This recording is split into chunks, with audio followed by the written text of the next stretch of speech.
NDA की बैठक में सीट बंटवारे पर सहमति बनी। सबसे ज्यादा सीटों पर लड़ेगी कांग्रेस। घोषणा आज।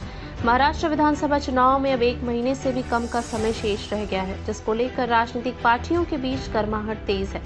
वहीं दूसरी ओर महाविकास अघाड़ी के बीच 4 घंटे से ज्यादा समय तक चली मैराथन मंथन के बाद सीट बंटवारा करीब करीब तय हो गया। मंगलवार की रात शिवसेना यूबीटी के नेता संजय राउत ने इसकी घोषणा करते हुए कहा कि बुधवार को कांग्रेस, एनसीपी, शरद पवार और शिवसेना यूबीटी के शीर्ष नेता मीडिया के सामने सीट बंटवारे की जानकारी देंगे। यूबीटी शिवसेना नेता संजय राउत ने बैठक में सीट बंटवारे को लेकर हुई बातचीत के बारे में कहा कि तीनों दलों के बीच सीट बंटवारे को लेकर ये आखिरी बैठक थी और इसके बाद इस मुद्दे पर अब और कोई बैठक नहीं होगी। उन्होंने कहा कि कांग्रेस और शिवसेना के बीच सीटों के बंटवारे पर पेंच फंसा था, जिसके कारण तीनों दल अपने उम्मीदवारों की सूची नहीं घोषित कर पा रहे थे।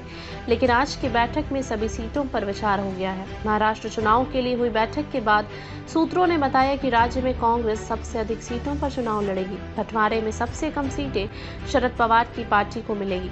शिवसेना यूबीटी को मुंबई में सबसे अधिक सीटें लड़ने को मिलेगी। इसके साथ ही सूत्रों ने आगे बताया कि कांग्रेस 103 से 108 सीटों, जबकि शिवसेना यूबीटी 90 से 95 सीटों पर चुनाव लड़ सकती है।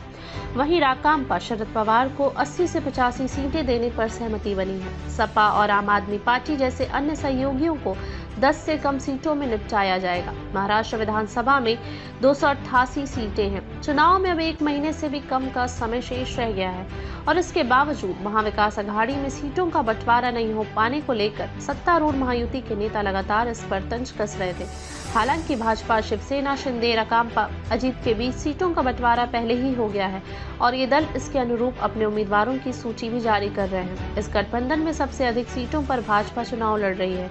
बता दें कि महाराष्ट्र में 288 विधानसभा सीटों पर 20 नवंबर को मतदान और 23 नवंबर को मतगणना होनी है।